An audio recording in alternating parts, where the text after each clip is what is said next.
Queridos hermanos y hermanas, bienvenidos a nuestro estudio en la Escuela Sabática, Departamento de la Conferencia General. Nos gustaría invitarle en el estudio de nuestra nueva lección, que es El Rey Viene, el sábado 21 de septiembre de 2013. Antes de empezar nuestro estudio, nos gustaría hacer una oración en silencio.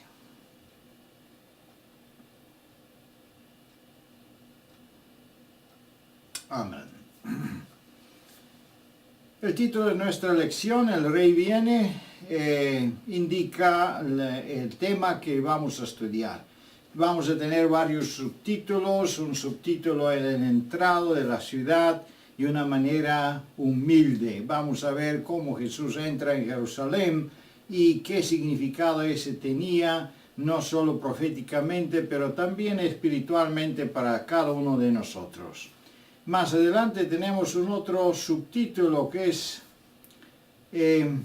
regocijo en su entrada, y vamos a ver qué regocijo tenían la gente, por qué, cómo exclamaban y qué significado tenían ese regocijo también de punto de vista profético, porque eso fue lo más importante que Jesús quería enfatizar en esa situación.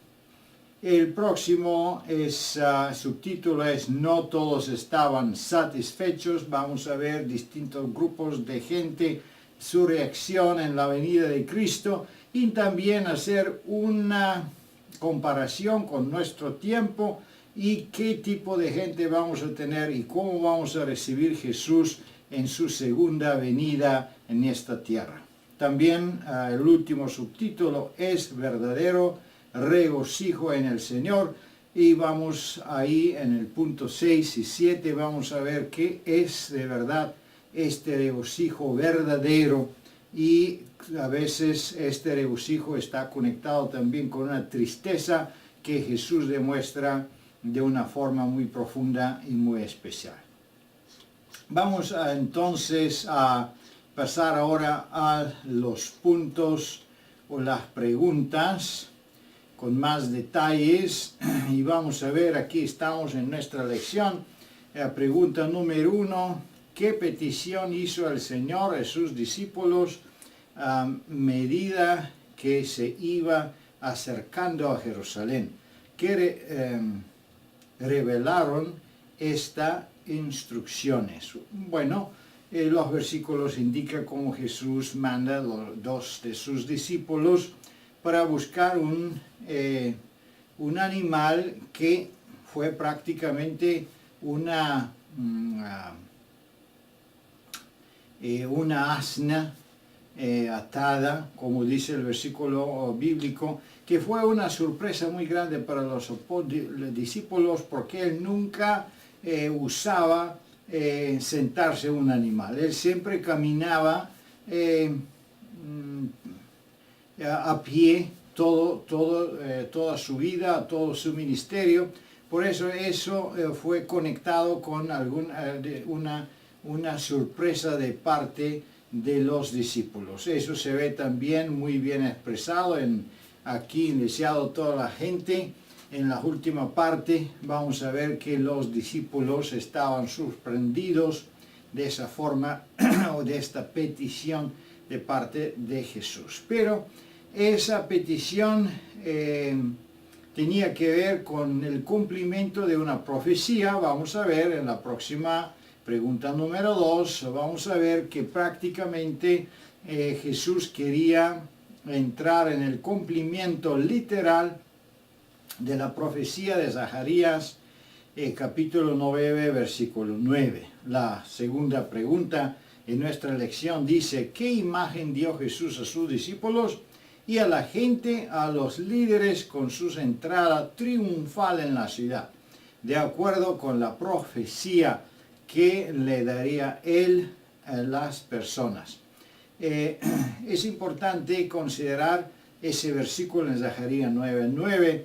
En varios diccionarios se puede ver prácticamente que en la traducción o distintas tradiciones en la Biblia podemos reconocer que las palabras en la profecía indican sumamente y claramente la humildad en que el rey prácticamente va a entrar en la ciudad. Es muy importantísimo entender que esa forma de entrada fue una forma tradicional, entrada del rey, pero un rey muy especial, un rey humilde, un rey que viene para servir y no para ser servido.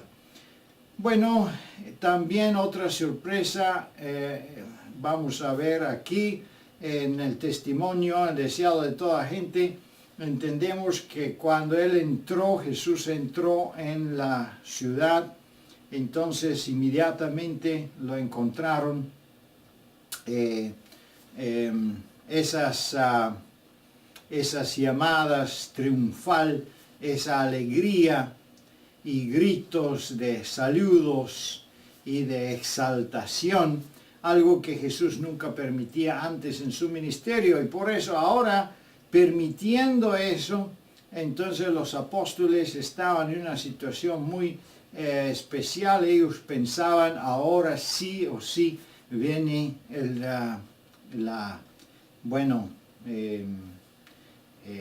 gozo, viene el gozo, el triunfo, y Jesús seguro se va a centrar al trono elegido como rey de Israel.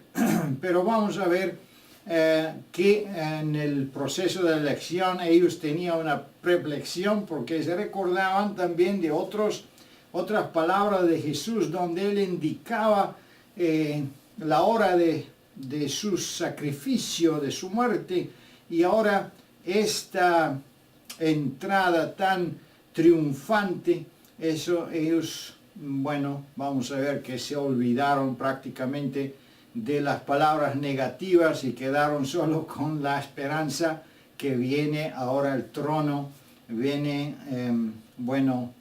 el éxito de toda su vida con Jesús.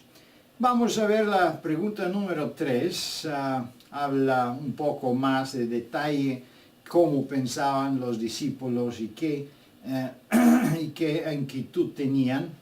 ¿Qué regocijo se escuchó en este momento de su ministerio por los discípulos y la multitud?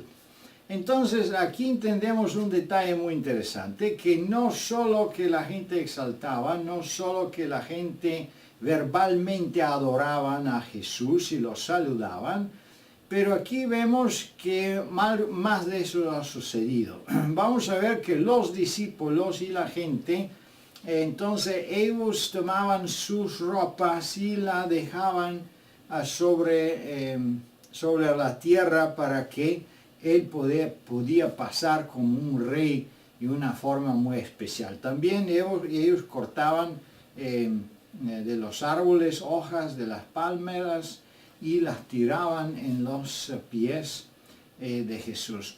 Todo eso daría una impresión increíble.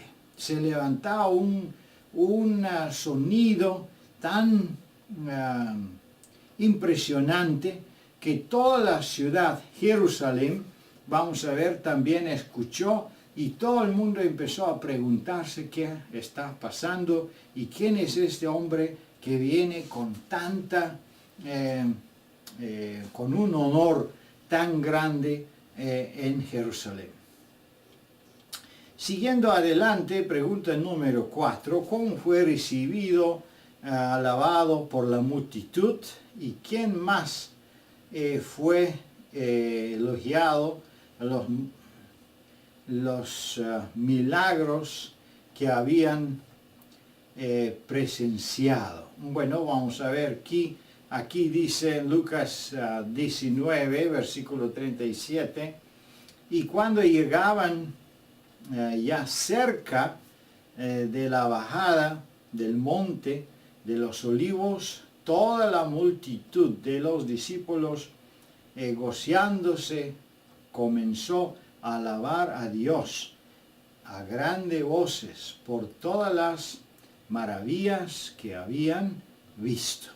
Entonces entendemos aquí con ayuda del Señor que prácticamente no alababan solo a Jesús, pero alababan a Dios. Cuando vieron a Jesús, se recordaban a los milagros que Él hizo, todos los enfermos, el hombre que no podía ver, los hombres que no podían escuchar, toda esta gente estaban juntos en ese lugar, alababan a Dios. Y eso es muy importante entender, que prácticamente Jesús nunca centraba la alabanza en su persona, pero siempre quería exaltar al Padre. Y así nosotros también, si somos discípulos de Jesús, no debíamos concentrar la alabanza o la gloria sobre nosotros mismos, pero dar la gloria a nuestro Señor Jesucristo.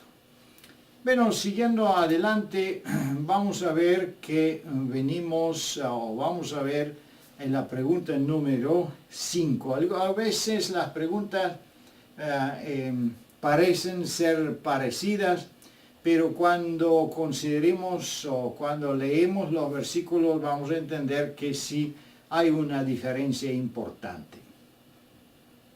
¿Cuál fue la actitud de algunos de los fariseos cuando vieron a Jesús exaltando como un rey? ¿Qué le dijeron que hiciera?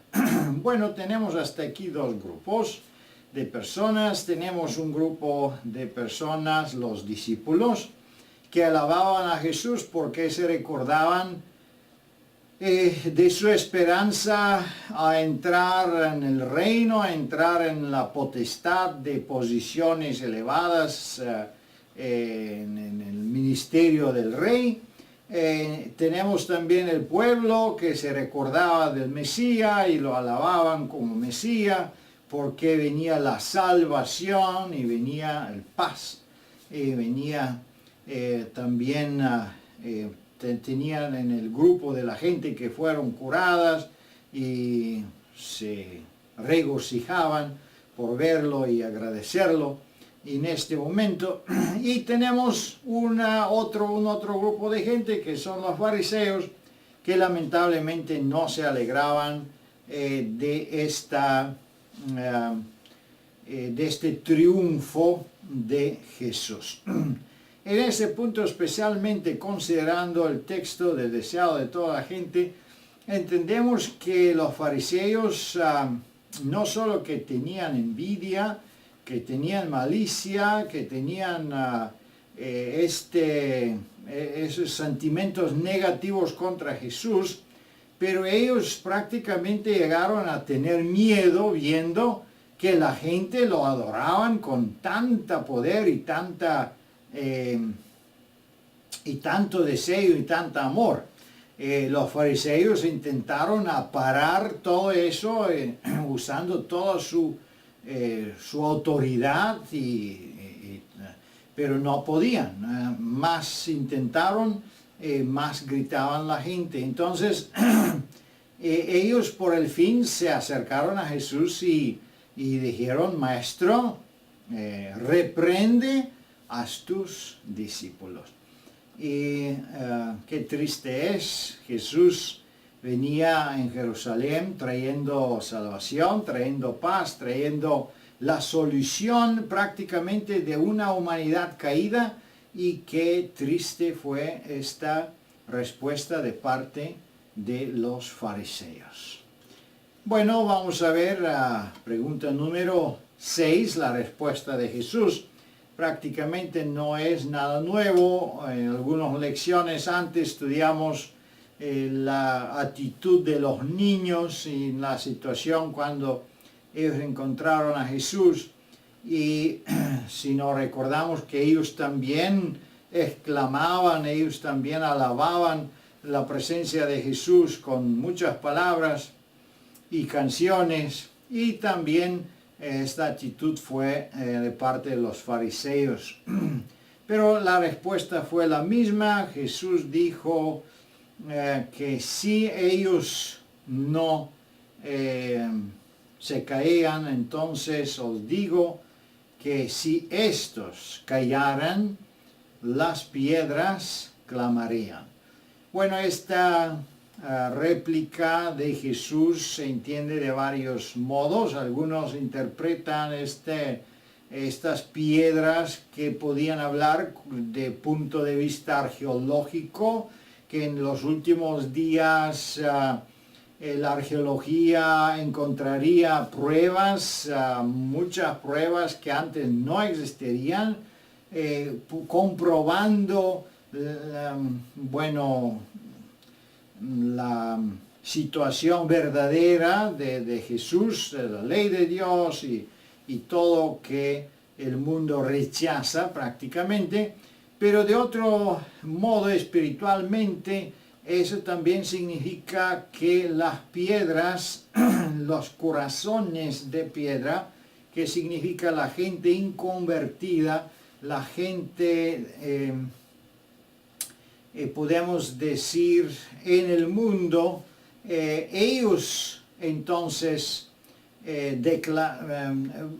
pueden venir hasta el momento a declarar la verdad como sea. Y sabemos, de acuerdo con el conflicto de los siglos, que en los últimos días, cuando sale la ley dominical, también mucha gente de los gobiernos, de los reinos y gente de influencia van a empezar a defender la verdad, y nos podemos imaginar que jornalistas y otra gente van a levantarse a defender los derechos humanos, los derechos religiosos, y van a defender ellos que guarda el sábado. Pero eso es una parte pequeña en este cuadro grande del fin, este cuadro de la segunda venida de Cristo. Pero vemos que esos grupos de gente que tenemos o que teníamos en el tiempo de la primera venida de Cristo, vamos a tenerlo en la segunda venida en la misma manera. Bueno, vamos a ver en la última pregunta que Jesús, cuando entraba en Jerusalén, no fue muy alegre. Él recibió la alegría de la gente, recibió este triunfo porque estaba profetizado y él quería cumplir las profecías, quería exaltar su Padre Celestial, pero al mismo tiempo fue lleno de tristeza. A pesar de esta cálida bienvenida, porque Jesús fue afligido por la condición espiritual de Israel. ¿Cuál es nuestra actual espiritual cuando Jesús viene? Actitud.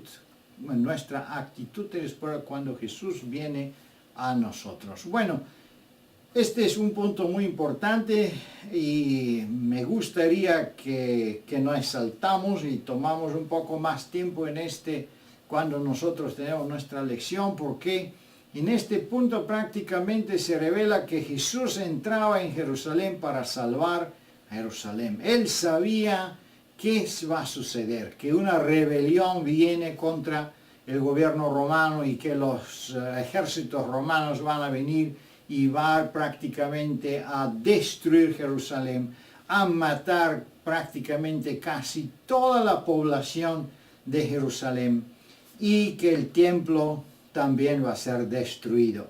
Sabiendo todo eso, él no podía quedarse sin tristeza. Y él traía la solución, pero esa solución fue rechazada del pueblo de Dios. Y muchas veces también nosotros podemos rechazar a Jesús pensando que vamos a tener algunas ventajas. Podemos decir, el sábado quizás yo trabajo, puedo tener más ganancia, algunas otras ventajas en el mundo. Pero pensando de ese tipo de ventajas, prácticamente podemos perder nuestra vida, así como el pueblo en Israel en ese tiempo perdió su vida, perdió prácticamente hasta su país, su existencia. Es increíble cómo la gente puede así fácilmente perder una bendición, una salvación que viene y le invita. los fariseos gritaban que no deben alabar a Jesús porque los romanos podían decir, bueno, ¿qué está pasando aquí? Y mostraban esta situación como un problema, pero prácticamente eso no fue el problema. El problema fue a rechazar a Jesús. Eso fue la perdición total del pueblo de Israel. Pero debemos entender también que en una manera muy semejante en el último tiempo va a ser con el mensaje del sábado. Porque el mensaje del sábado va a venir como un mensaje con un sello de salvación que salvaría las personas que lo aceptan y condenaría a las personas que lo rechazan. Así también en ese tiempo Jesús venía con su mensaje de paz y todos que lo aceptaban prácticamente se salvaron y todos que lo rechazaron prácticamente se condenaron, no solo para una muerte eterna, pero también una muerte en esta vida. Y sabemos la situación histórica triste que sucedió con Jerusalén. Queridos hermanos y hermanas, yo creo que esa lección es una lección maravillosa y debemos hacer una comparación, una meditación espiritual considerando nuestra vida espiritual, nuestras necesidades y la necesidad que tenemos para aceptar a este Rey Celestial en nuestra vida, en nuestro corazón, nuestras iglesias, nuestras familias y no rechazarlo así como lo hicieron los fariseos. Que Dios le bendiga y le guarde, queridos hermanos y hermanas. Un feliz sábado y le deseo también muchas bendiciones. Amén.